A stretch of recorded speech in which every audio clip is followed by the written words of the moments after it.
Welcome back to the channel everyone. हमारा last topic जो है सप्लाई चैप्टर का रहता था composite supply and mixed supply. आज हम इसको कवर करेंगे और इसको कवर करने के बाद कंप्लीट हमारा कंसेप्ट ऑफ सप्लाई जो है वो खत्म हो जाएगा। ठीक है जी।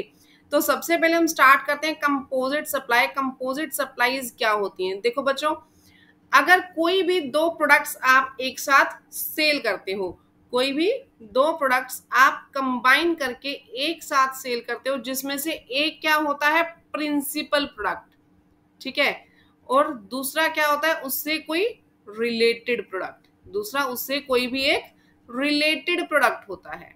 क्लियर? और ये जो दोनों प्रोडक्ट्स हैं ये आपस में क्या होते हैं? नेचुरली बंडल्ड होते हैं। ये क्या होते हैं? नेचुरली बंडल्ड होते हैं। अब मैम नेचुरली बंडल्ड क्या है? नेचुरली बंडल्ड मतलब नेचर वाइज वो आपस में एक दूसरे से जुड़े हुए होते हैं। जब आप एक प्रोडक्ट प्रिंसिपल प्रोडक्ट को खरीदने जाते हो, दैट मीन्स आपके माइंड में ऑलरेडी ये चीज होती है कि रिलेटेड प्रोडक्ट हमें साथ में मिलेगा।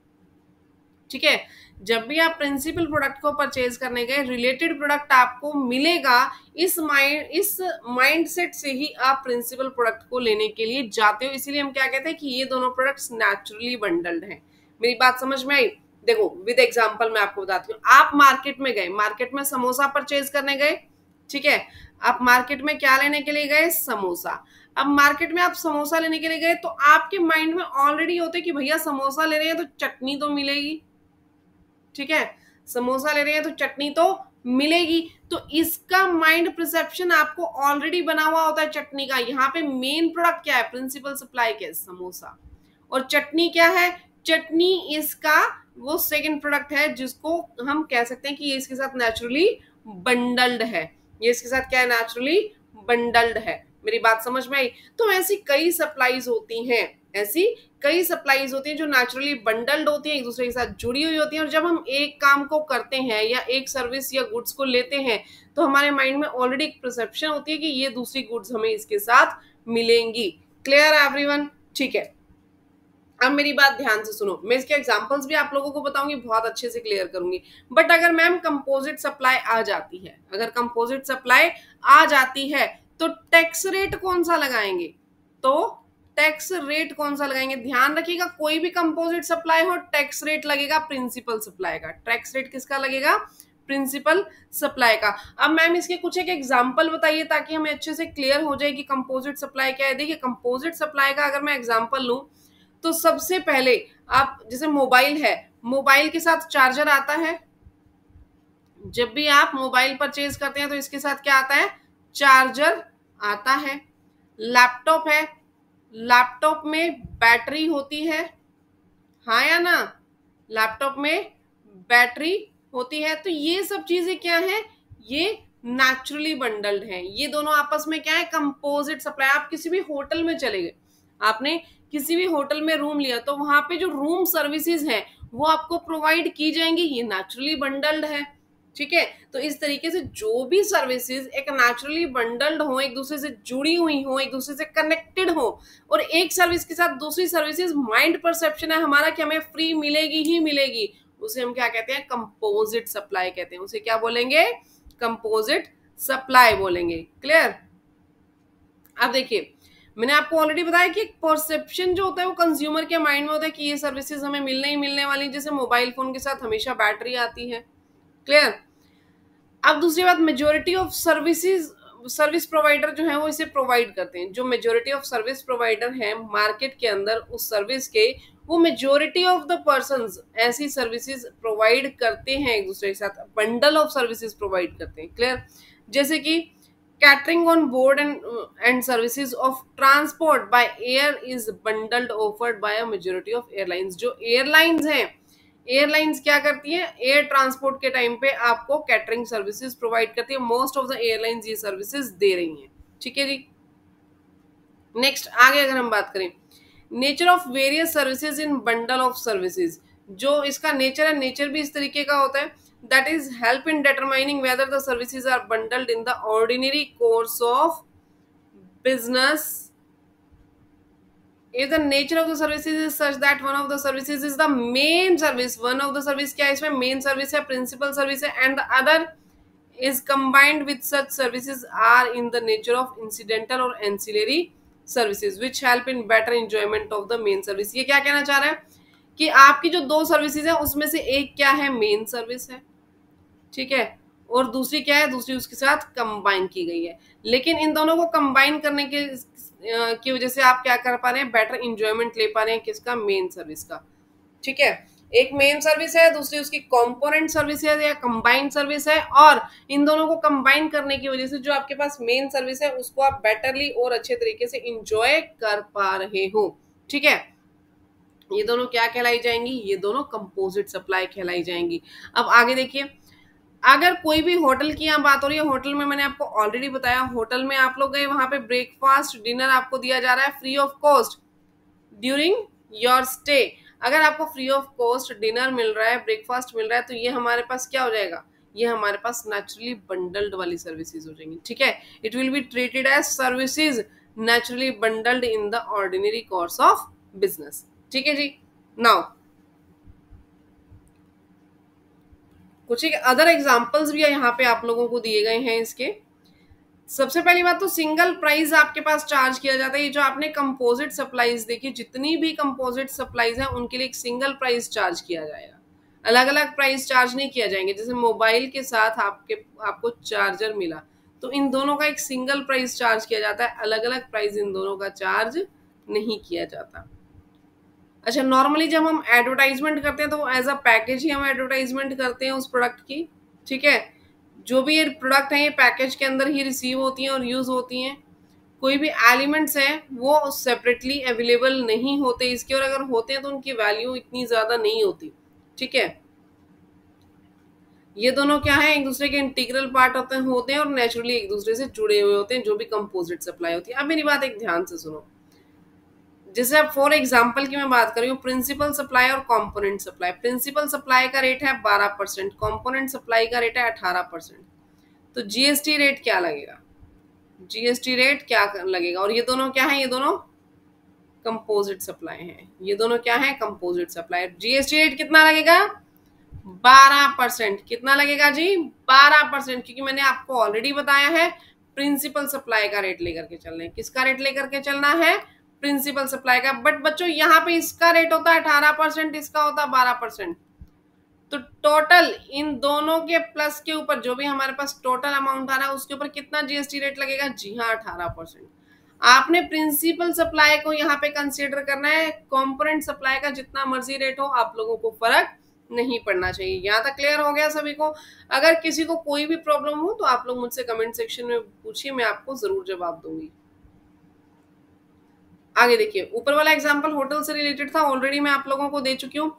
पोशाक मैन्युफैक्चरर है, उसने एक कॉन्ट्रैक्ट किया किससे, चीकू लिमिटेड से। किससे कॉन्ट्रैक्ट किया, चीकू लिमिटेड से, for supply of readymade shirt. Readymade shirt वो उसको सप्लाई कर रहा है packed in designer boxes, designer boxes में डाल करके। उसके बाद जो पोशाक लिमिटेड है, पोशाक लिमिटेड ने इंश्योरेंस करवा लिया अपना माल ट्रांजिट के टाइम पे, ठीक है। पहले सुनिए, पोशाक का और चीकू लिमिटेड का आपस में कॉन्ट्रैक्ट हुआ किसको लेकर के, रेडीमेड शर्ट्स को लेकर के, clear, which is packed in designer boxes at Chiku limited. Chiku limited ने उनको क्या किया, डिजाइनर बॉक्सेस में डाल दिया। आफ्टर दैट पोशाक लिमिटेड जो है उसने गुड्स इन ट्रांजिट के टाइम पे इंश्योरेंस ले लिया ताकि जो आपकी गुड्स हैं वो खराब ना हो, ठीक है। इस केस के अंदर जो आपकी गुड्स हैं, जो सप्लाई ऑफ गुड्स है, packing material, transport and other insurance company, ये क्या बन जाएगा आपके पास, कंपोजिट सप्लाई बन जाएगा, ठीक है। जो आपने गुड्स दी, गुड्स के साथ क्या दिया, पैकिंग मटेरियल दिया, ट्रांसपोर्टेशन का दिया, इंश्योरेंस दिया, ये आपस में क्या बन जाएंगे, कंपोजिट सप्लाई बन जाएंगे। अब इसमें मेन प्रिंसिपल सप्लाई कौन सा है, ये गुड्स। प्रिंसिपल सप्लाई क्या है, गुड्स। जीएसटी रेट किसका लगेगा, जीएसटी रेट इन गुड्स का लगेगा। क्लियर है एवरीवन, समझ में आ गया सभी को।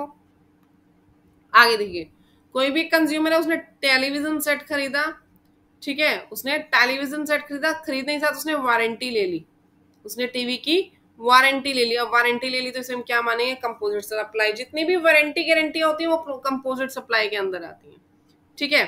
अब यहाँ पे टीवी की सप्लाई क्या थी, प्रिंसिपल सप्लाई। एंसिलरी सप्लाई कौन सी है, जो भी वारंटी और मेंटेनेंस की सप्लाई है। अब जिस जीएसटी किस रेट से लगेगा, मेन प्रिंसिपल सप्लाई के रेट से यहाँ पे जीएसटी आएगा। यहाँ तक बात समझ में आ गई। देखिए कंपोजिट सप्लाई बहुत इजी टॉपिक है, इसके अंदर ज्यादा कुछ भी नहीं है। दो प्रोडक्ट्स हम एक साथ खरीदते हैं, एक प्रिंसिपल और एक एंसिलरी। जो प्रिंसिपल प्रोडक्ट है उसी का आपने रेट यहाँ पे कंसीडर करना है जीएसटी लगाते टाइम। ठीक है जी। आगे के एग्जाम्पल एक बार आप रीड आउट कर लेना, आप लोगों को अच्छे से समझ में आ जाएगा। यहां देखिए साफ साफ लिखा हुआ है, the entire value of composite supply shall be classified under the category of main supply and taxed at the GST rate applicable on the main supply. Main supply पे जितना जीएसटी रेट लग रहा है वही कंपोजिट सप्लाई पे आएगा। ठीक है जी। ये कुछ एक एग्जाम्पल है, एग्जाम्पल्स आप लोग एक बार स्टडी कर लेना, फिर भी कोई प्रॉब्लम हो तो आप मुझसे पूछ लेना। देखिए जैसे ये एग्जाम्पल दिया हुआ है, फूड हमने सप्लाई किया किसको, पेशेंट्स को। कोई भी एक हॉस्पिटल है, हॉस्पिटल के अंदर पेशेंट्स को फूड सप्लाई किया जा रहा है। यहाँ पे जो पेशेंट का मेन काम क्या था, उनका इलाज करवाने का। इलाज करवाने के साथ जो फूड उनको सप्लाई दिया जा रहा है वो क्या है, उनकी हेल्थ सर्विसेज से रिलेटेड दिया जा रहा है। ये एंसिलरी सर्विस है। ये क्या है, एंसिलरी सर्विस है। मेरी बात समझ में आ गई। तो यहाँ पे क्या होगा, जो एंसिलरी सर्विसेज हैं वो मेन सर्विसेज के साथ ही इंक्लूड की जाएंगी। ये एक तरीके की कंपोजिट सप्लाई है और इसको आपने अलग से टैक्सेबल नहीं करवाना, इसको अलग से टैक्सेबल नहीं करवाना। बट यहीं पे मैं बात करूं, जो पेशेंट है, पेशेंट के रिश्तेदार आ गए, पेशेंट के रिश्तेदार आ गए, उनके अटेंडेंट्स आ गए, विजिटर्स आ गए, तो उनके लिए फूड सर्विस क्या हो जाएगी, टैक्सेबल। ठीक है, उनके लिए फूड सर्विस क्या हो जाएगी, टैक्सेबल। इवन ऐसे भी अगर आपके पास कोई पर्सन है, ऐसे भी कोई पेशेंट्स है जिनको एडमिट नहीं किया गया, जिनको एडमिट नहीं किया गया, उनके लिए भी ये कंपोजिट सप्लाई नहीं मानी जाएगी। वहां पे ये चीज टैक्सेबल हो जाएगी वहां, क्योंकि वहां इंडिविजुअल सप्लाई के रेट से लगेगा। वहां वैसे आप देखोगे हॉस्पिटल की सर्विसेज क्या है, एग्जाम्प्ट। यहाँ ऊपर ये एग्जाम्प्ट क्यों हुई, यहाँ पे मैंने बताया एग्जाम्प्ट है। वाई, क्योंकि ये हेल्थ सर्विसेज थी, हमने हॉस्पिटल से ली, और हॉस्पिटल से जो भी सर्विसेज लेंगे वो क्या होती है, एग्जाम्प्ट। वो क्या होती है, एग्जाम्प्ट। ठीक है। अब यहाँ पे अगर पेशेंट वहां पे एडमिट है और उसको कुछ भी खाना दे रहे हैं, तो वो हॉस्पिटल सर्विसेज के साथ मिलके क्या हो जाएगी, कंपोजिट हो जाएगी। वो हॉस्पिटल की सर्विसेज के साथ मिलके कौन सी सर्विस बन जाएगी, कंपोजिट सर्विस। मेरी बात समझ में आई आप लोगों को। और ये जो कंपोजिट सर्विस बन जाएगी, इसके ऊपर जीएसटी क्या आ जाएगा, एग्जम्प्ट हो जाएगा। बट अगर मैं बात करूं यहाँ पे पेशेंट के अलावा, पेशेंट के कोई अटेंडेंट है या कोई ऐसे पेशेंट हैं जो वहां पे एडमिट नहीं है, ठीक है, नॉन एडमिटेड जो पेशेंट है, उनको अगर खाना मिला तो उनके केस में ये सर्विस एग्जम्प्ट नहीं होगी।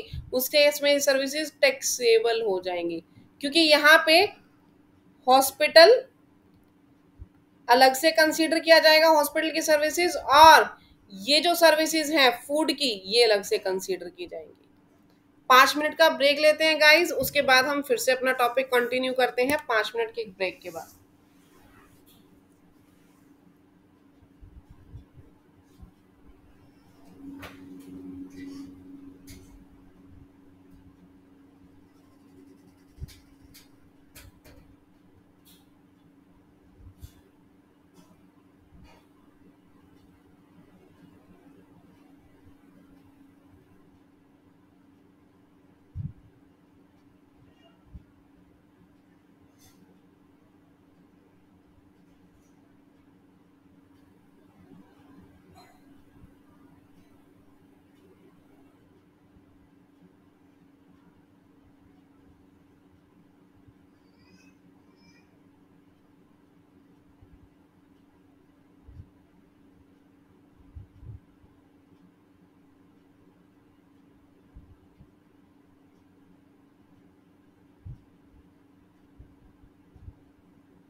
हाँ जी, तो हम लोग बात कर रहे थे कंपोजिट सप्लाई की, ठीक है।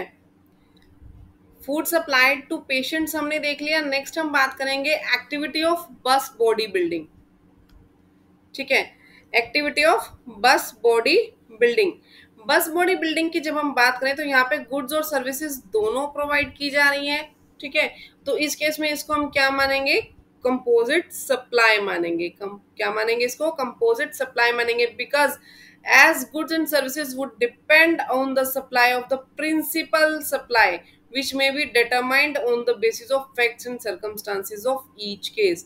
यहाँ पे जो मेन सप्लाई है प्रिंसिपल सप्लाई के ऊपर दोनों चीजें डिपेंड कर रही हैं, ठीक है। Retreading of tyres. Retreading of tyres का मतलब क्या है, जो भी टायर्स हैं उनकी आप रीट्रेडिंग करवा रहे हो।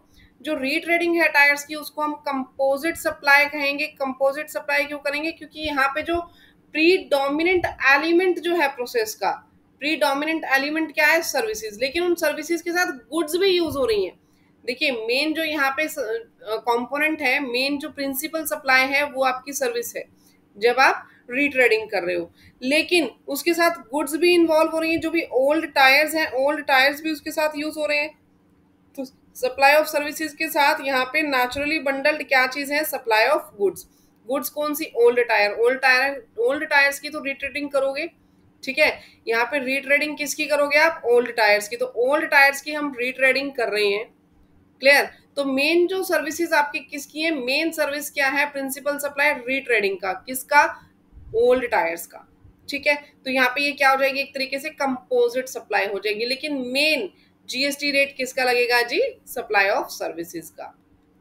तो ये हमारे पास आगे भी कुछ एक एग्जांपल दिए हुए हैं, ये आप लोग आगे रीड कर लेना।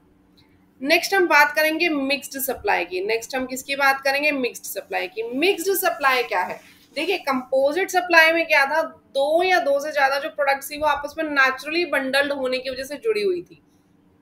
लोगों के माइंड में खरीदने से पहले ही परसेप्शन रहता था कि ये जो गुड्स है ये एक साथ हमें मिलेंगी मार्केट में, या ज्यादातर लोग उस चीज को प्रोवाइड कर रहे होते। लेकिन मिक्स्ड सप्लाई में ऐसा नहीं है। मिक्स्ड सप्लाई में ऐसा नहीं है। मिक्स्ड सप्लाई का मतलब क्या है, दो या दो से ज्यादा प्रोडक्ट्स का बंडल। बात वही है, यहाँ भी दो या दो से ज्यादा प्रोडक्ट्स का बंडल बनता है, लेकिन ये नेचुरली बंडल्ड नहीं होती। ये नेचुरली बंडल्ड नहीं होती, ये आप खुद से इनका कुछ ना कुछ कॉम्बिनेशन बनाते हैं, ठीक है। ये हम अपने अकॉर्डिंग, मैं यहाँ पे नॉर्मल सा लिख देती हूँ, अपने अकॉर्डिंग हम इनका कॉम्बिनेशन बनाते हैं। हम इनका कॉम्बिनेशन बनाते हैं। मेरी बात समझ में आ गई। दो या दो से ज्यादा प्रोडक्ट का कॉम्बिनेशन जो बनता है उसे हम क्या कहते हैं, मिक्स्ड सप्लाई। लेकिन ये कॉम्बिनेशन नेचुरली बंडल्ड नहीं होता, क्योंकि नेचुरली बंडल्ड वाला तो किस में चला जाएगा, कंपोजिट सप्लाई में, ठीक है। अदर देन दैट जितने भी कॉम्बिनेशन हमने खुद से बनाए वो मेरे पास क्या हो जाएंगी, मिक्स्ड सप्लाई हो जाएंगी। यहां तक सभी को समझ में आ गया। नाउ देखिए मिक्स्ड सप्लाई क्या होता है, कॉम्बिनेशन होता है ऑफ टू और मोर इंडिविजुअल सप्लाईज का। ये क्या होता है, कॉम्बिनेशन होता है टू और मोर इंडिविजुअल सप्लाईज का। इसके अंदर हम कॉम्बिनेशन बनाते हैं ऐसी कुछ चीजों का जो एक दूसरे के साथ यूज हो सके, ठीक है। सिंगल प्राइस इनका चार्ज किया जाता है, इसको हम कंपोजिट सप्लाई नहीं बोलते, इसको हम कंपोजिट सप्लाई नहीं बोलते हैं। अब मिक्स्ड सप्लाई के एग्जांपल की अगर हम बात करें, जैसे कोई भी एक बास्केट आपने बना ली, इस बास्केट के अंदर आपने कोई भी चिप्स रख दिए, कोल्ड ड्रिंक्स रख दी, ठीक है, केक रख दिए, टॉफीज रख दी, चॉकलेट्स रख दी। तो इस टाइप से आपने कोई भी एक बकेट बना ली, ठीक है, कोई भी एक आपने बकेट बना ली। अब ये जो बकेट आपने बनाई किसी को गिफ्ट देने के लिए, ये बकेट आपने बनाई किसी को गिफ्ट देने के लिए, अब ये इसके अंदर जो अलग अलग आइटम्स हैं क्या ये नेचुरली बंडल है, क्या चॉकलेट के साथ कोल्ड ड्रिंक सर्व होती है, मतलब कुछ है ऐसा माइंड में परसेप्शन कि आप चॉकलेट लेने जाओगे तो साथ में आपको कोल्ड ड्रिंक मिलेगी ही मिलेगी, नहीं ना, ऐसा कुछ नहीं होता। ये तो आपने मर्जी से इनका बंडल बनाया, आपने मर्जी से इन सबका क्या बनाया, कॉम्बिनेशन बनाया। तो ये जो आपने मर्जी से कॉम्बिनेशन बनाया इसे हम क्या बोलेंगे, mixed supply. It will be known as what, mixed supply. समझ में आ गई। अब कंपोजिट रेट में अगर हम कंपोजिट गुड्स की बात करें, ठीक है, अब now the question is that ma'am composite goods के केस में हमारे पास जीएसटी रेट कौन सा लगता था, प्रिंसिपल सप्लाई वाला। कौन सा रेट लगता था, प्रिंसिपल सप्लाई वाला। But when we are talking about mixed supply, when we are talking about mixed supply, तो यहाँ पे कौन सा रेट लगाना है, यहाँ पे आपको वो रेट लगाना है। देखिए आपके पास ये चार प्रोडक्ट्स हैं आपके पास ये चार प्रोडक्ट्स हैं। मैं एक एग्जांपल ले रही हूँ कि इस प्रोडक्ट का रेट है 18%, इसका रेट है 5%, इसका रेट है 12%, इसका रेट है 28%। फॉर एग्जाम्पल इसका रेट है 28%। तो कौन सा रेट लगेगा यहाँ पे जो मैक्सिमम, या तो देखो आप इन सब का अलग अलग रेट लगा दो, फर्स्ट ऑप्शन आप हर एक चीज का अलग अलग रेट काउंट करो, नहीं कर सकते बाइफरकेशन, तो जो मैक्सिमम रेट का प्रोडक्ट है उनमें से वो वाला रेट लगाओ।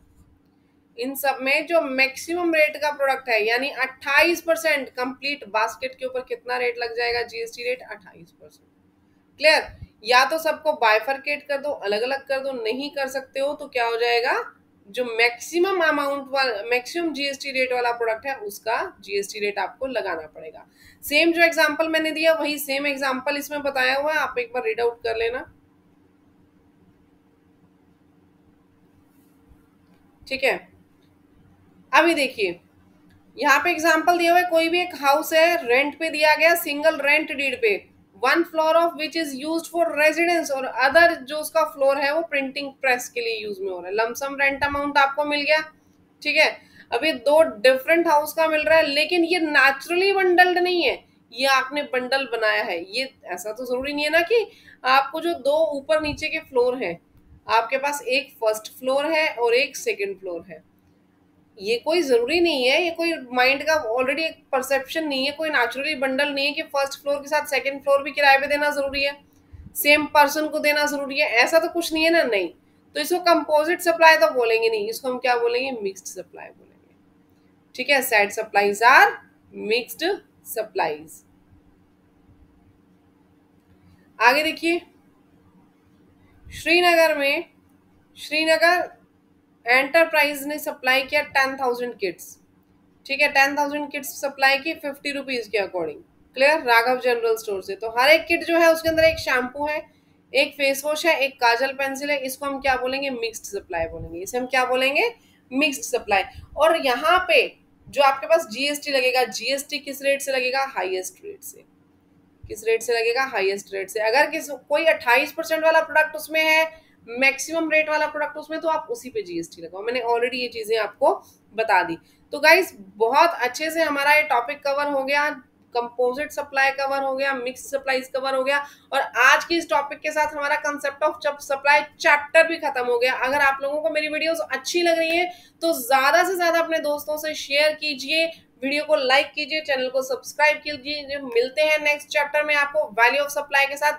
Thank you, bye bye, take care everyone.